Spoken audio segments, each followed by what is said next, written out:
है। अगर मनुष्य अपने विचारों पर नियंत्रण करना सीख ले तो वह जो चाहे वह बन सकता है। जितने भी सफल व्यक्ति हुए हैं उन सब ने अपने अंदर सकारात्मक विचार भरे हैं और वह अच्छाई के मार्ग पर चलकर ही सफल बन पाए हैं।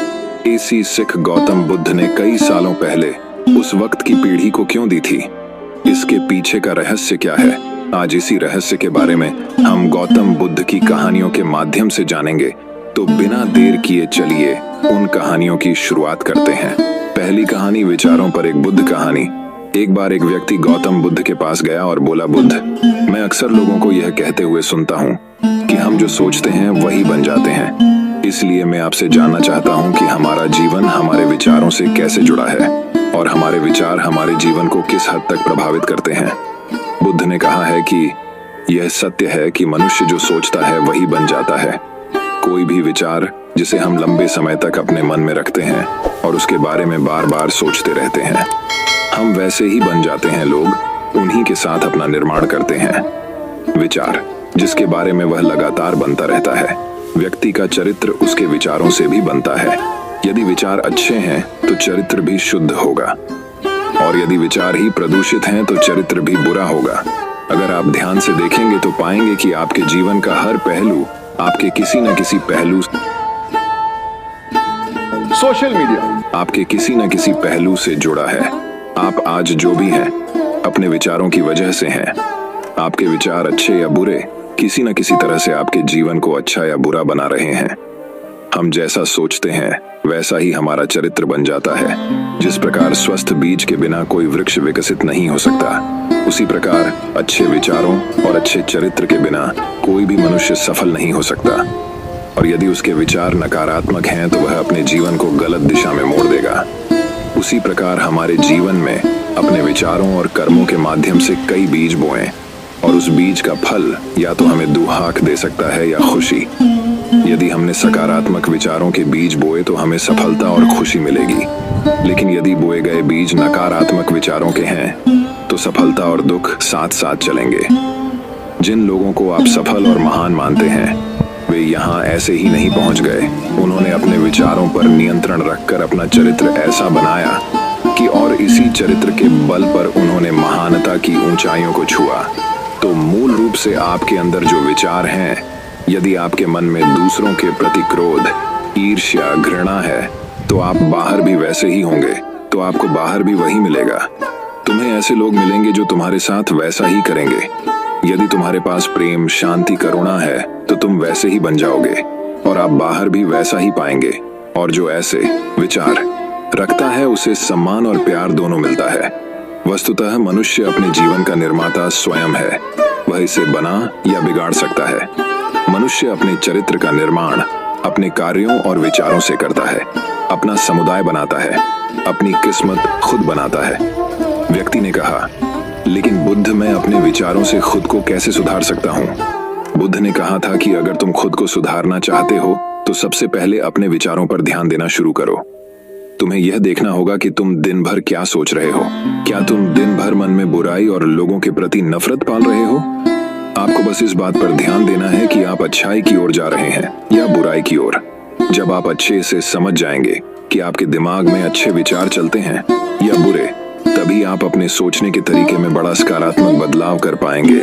आपके अंदर कभी न खत्म होने वाला खजाना है। आप नहीं जानते कि आप क्या कर सकते हैं, आप किस तरह की अद्भुत शक्तियां प्राप्त कर सकते हैं। आपने महान योद्धाओं और महान लोगों के बारे में तो सुना ही होगा। यदि आपको उनकी शक्तियों पर विश्वास नहीं है, आपको बस यह मानना होगा कि आग के बिना धुआं नहीं होता। जरूर उनमें कुछ तो बात होगी जिसकी वजह से उनके बारे में इतना कुछ लिखा और कहा गया है। तो वे कौन लोग थे जो दुनिया में महान योद्धा और आदर्श के रूप में पूजे जाते थे? अगर हम थोड़ा और गहराई से सोचे तो ये वे लोग थे जिन्होंने अपने भीतर के अटूट खजाने को पहचाना। वे लोग अभ्यास करते रहे और सभी की भलाई करने वाले लोगों की मदद करके खुद को बेहतर बनाते रहे और वे दुनिया में महान और अमर हो गए। और अगर आप भी ऐसा ही करना चाहते हैं तो सबसे पहले आपको अपने विचारों पर ध्यान देना होगा। बुद्ध ने आगे कहा, एक मानव के मन की बगीचे से तुलना की जा सकती है। जैसे बगीचे को साफ और सुंदर रखना, समय समय पर उसमें उगने वाले खरपतवार को हटाना पड़ता है, रोज पानी देना पड़ता है, पौधे की देखभाल करनी पड़ती है। उसी तरह हमें अपने मन को भी सुंदर और सकारात्मक बनाए रखने के लिए उसका ख्याल रखना होगा। इसमें से लगातार नकारात्मक विचारों को हटाकर सकारात्मक विचारों को जगह देनी होगी। इसके लिए हमें डर, चिंता, नफरत और ईर्ष्या जैसी भावनाओं से खुद को दूर रखना होगा। और इसके लिए आपको अपने अंदर चल रहे विचारों पर लगातार ध्यान देना होगा। किसी भी व्यक्ति के अंदर उठने वाले विचार और उसका चरित्र अधिकतर उसके आसपास के वातावरण और परिस्थितियों पर निर्भर करते हैं। लेकिन इसका मतलब यह नहीं है कि किसी व्यक्ति की स्थिति खराब है, अतः उसके विचार सदैव त्रुटिपूर्ण रहेंगे। वह उन पर ध्यान देकर अपने विचारों को बदल सकता है, और जैसे ही उस व्यक्ति के विचार बदल जाते हैं तो उसका चरित्र और उसके काम करने का तरीका अपने आप बदल जाता है। ये सभी चीजें धीरे धीरे सीखनी होती हैं। विचारों के काम करने के तरीके को समझना होगा। आपको सबसे पहले यह स्वीकार करना होगा कि जो काम सामने वाला कर सकता है वह आप भी कर सकते हैं। आपको बस इसका बार बार अभ्यास करने की जरूरत है, नई चीजें सीखने की जरूरत है। जैसे जैसे आपका मन बदलेगा, आपकी परिस्थितियां भी बदल जाएंगी। आप जो भी विचार बीज रूप में अपने मन में डालते जाएंगे, ये धीरे धीरे आपके चरित्र और आपके कार्यों में दिखना शुरू हो जाएगा। और एक बार वह विचार आपके अंदर जड़ें जमा लेगा तो आपको सफल होने से कोई नहीं रोक सकेगा। लेकिन अगर वह बीज या विचार नकारात्मक है तो आपको भी असफलता से कोई नहीं बचा सकता। इसलिए अपने विचारों के प्रति बहुत जागरूक रहने की जरूरत है। आप अपने अंदर किस तरह के विचार ला रहे हैं, एक बात हमेशा याद रहे, हमें वह नहीं मिलता जो हम चाहते हैं, बल्कि हमें वह मिलता है जो हम हैं। और हम अपने विचार हैं, इसलिए इच्छा करना और उस इच्छा के बारे में अच्छा सोचते रहना और उसे पूरा करने का प्रयास करना दो बिल्कुल अलग चीजें हैं। क्योंकि इच्छा तो हर कोई करता है, लेकिन उस इच्छा के बारे में लगातार सकारात्मक सोचना और उसे पाने के लिए कड़ी मेहनत करना, बहुत ही कम लोग ऐसा कर पाते हैं। इसलिए अगर आप अपनी परिस्थितियों को बदलना चाहते हैं तो सबसे पहले आपको खुद को बदलना होगा। लेकिन ज्यादातर लोग अपनी परिस्थितियों को तो बदलना चाहते हैं, लेकिन अपने सोचने और काम करने के तरीके को नहीं बदलना चाहते। और अगर लोग ऐसे ही रहेंगे तो उनके हालात कभी नहीं बदलेंगे। उस व्यक्ति ने कहा कि बुद्ध हमारे विचारों का हमारे शरीर पर क्या प्रभाव पड़ता है। बुद्ध ने कहा था कि हमारा शरीर हमारे दिमाग का गुलाम है। हम जो भी सोचते हैं उसका पहला प्रभाव हमारे शरीर पर ही पड़ता है। आपने देखा होगा कि जो लोग बहुत अधिक चिंता करते हैं और डरते हैं वे जल्दी बीमार पड़ जाते हैं। साथ ही जो लोग दूसरों से ईर्ष्या करते हैं और हमेशा नकारात्मक सोचते हैं वे भी बहुत जल्द मानसिक और शारीरिक बीमारी का शिकार हो जाते हैं। और अगर आप ऐसा सोचते हैं तो आपके साथ भी ऐसा ही होगा। इसके विपरीत जो लोग हमेशा खुश रहते हैं वे दूसरों के बारे में अच्छा सोचते हैं, हमेशा स्वस्थ रहने के बारे में सोचते रहते हैं, तो उनकी ऊर्जा एक समान हो जाती है।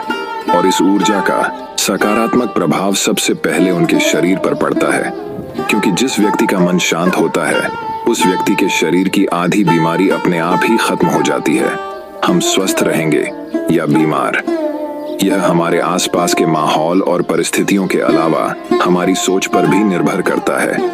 एक कमजोर और बीमार विचार हमारे शरीर को भी कमजोर और बीमार बना देता है। आपने अपने आसपास देखा होगा कि जो लोग बीमार होने से सबसे ज्यादा डरते हैं वो सबसे ज्यादा बीमार पड़ते हैं। इस डर ने लाखों लोगों की जान ले ली है। इसके विपरीत जो लोग अपने शरीर के बारे में अच्छा सोचते हैं वे स्वस्थ और मजबूत महसूस करते हैं, और जिनके विचार शुद्ध होते हैं उनका शरीर स्वस्थ और मजबूत हो जाता है। वैसा ही हमारा शरीर सिर्फ एक उपकरण है और हमारा मस्तिष्क इस उपकरण को नियंत्रित कर रहा है। जैसे अच्छा भोजन हमारे शरीर के लिए जरूरी है, उसी तरह अच्छी सोच यह हमारे शरीर के लिए भी बहुत महत्वपूर्ण है। जैसे ही आपके विचार शुद्ध हो जाएंगे इसका सबसे पहला असर आपके शरीर पर दिखाई देगा। एक शुद्ध और सकारात्मक दिमाग आपको कभी भी खराब खाना खाने नहीं देगा। इसलिए सबसे पहले अपने दिमाग को सुरक्षित रखें, फिर यही दिमाग आपके शरीर को हर बीमारी से बचाएगा। यदि कोई बीमार और कमजोर व्यक्ति अपने शरीर को पूरी तरह से स्वस्थ बनाना चाहता है तो उसे सबसे पहले अपने शरीर को ठीक करना चाहिए। विचार और उसका मन उसे प्रकृति के संपर्क में रहना चाहिए, उसे सूरज की रोशनी में रहना चाहिए और एक सेकंड के लिए भी अपने शरीर के बारे में नकारात्मक नहीं सोचना चाहिए। वह जैसा स्वास्थ्य चाहता है वैसा ही उसे महसूस करना चाहिए और पूरा विश्वास है कि वह वैसा बन सकता है। उस व्यक्ति ने कहा, बुद्ध, अब आप मुझे बताएं कि हमारे विचार हमारे लक्ष्य को कैसे प्रभावित करते हैं। बुद्ध ने बताया कि जब तक आपका लक्ष्य आपके विचारों के अनुरूप नहीं होगा, तब तक आपको सफलता नहीं मिल सकती है। कहने का मतलब यह है कि आप हर दिन एक नई चीज सोच सकते हैं, जो मैं आज चाहता हूँ यह बनना, कल मैं वह बनना चाहता हूँ या बाद में कुछ और। लेकिन जब तक आप अपने लिए कोई लक्ष्य निर्धारित नहीं करते, तब तक आप कोई भी बड़ा काम नहीं कर सकते, क्योंकि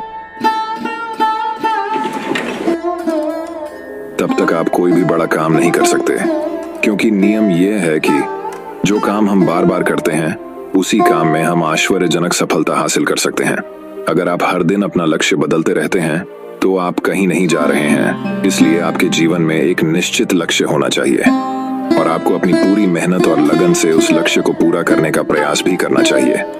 और इसके लिए आपको अपने सभी विचारों को अपने लक्ष्य पर केंद्रित करना होगा, अन्यथा आपके विचार बिखरे रहेंगे और हो सकता है कि एक बार आप असफल हो जाएं या आपको शुरुआत में कोई सफलता न मिले तो दूसरों को देखकर आपके मन में यह ख्याल आने लगा कि यह काम तो आसान है, जब वह इस काम में सफल हो सकता है तो मैं भी सफल होकर अच्छा पैसा और नाम कमा सकता हूँ। और यह भी संभव है कि इस काम में असफल होकर भी तुम दूसरी तरफ भागो और ऐसा करते समय आप कई काम करते हैं, लेकिन हो सकता है कि आप किसी एक चीज में सफल न हो पाएं। इसीलिए आपको पहले एक चीज तय करनी होगी, तभी आपके विचार एक काम पर फोकस कर पाएंगे।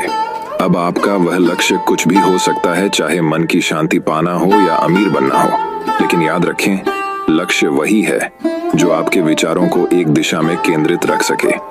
यदि आप बार बार अपने लक्ष्य हासिल करने में असफल हो रहे हैं, तो इसका मतलब यह नहीं है कि आप इसे हासिल नहीं कर सकते, बल्कि इसका मतलब है कि आपके पास अपने लक्ष्य को हासिल करने का तरीका गलत है। इसलिए आपको अपना लक्ष्य नहीं बदलना है, बल्कि अपनी सोच और अपने काम करने का तरीका बदलना है।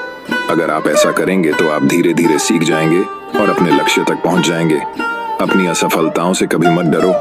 अगर आप कुछ बड़ा हासिल करना चाहते हैं, तो आपको अंदर से बहुत मजबूत होना होगा, क्योंकि चाहे आप कुछ भी करें, लोग अक्सर आपको अपनी बातों से कमजोर और हताश करने की कोशिश करेंगे। इसलिए अगर आप डरेंगे तो आप अपने किसी भी लक्ष्य में सफलता हासिल नहीं कर पाएंगे, क्योंकि डर आपकी सभी आशाओं को नष्ट कर देता है और आपके सभी विचार केवल आपके डर तक ही सीमित रह जाएंगे। और डर डर कर आप अंततः खुद को शारीरिक और मानसिक रूप से बीमार बना लेते हैं। तब आपको समझ आएगा कि आपने अपने झूठे डर के एहसास में कितनी बड़ी गलती कर दी है, और फिर आपके लिए खुद को उस स्थिति से बाहर निकालना बहुत मुश्किल हो जाएगा। इसलिए सबसे पहले एक लक्ष्य बनाएं, ताकि आपके विचार उस पर नींगा हो सकें। उसके बाद अगर आप बार बार असफल होते हैं तो भी घबराएं नहीं, क्योंकि यह लक्ष्य हासिल करने का ही एक हिस्सा है। और पूरा विश्वास रखें कि आप जरूर सफल होंगे और एक दिन तुम भी हो जाओगे।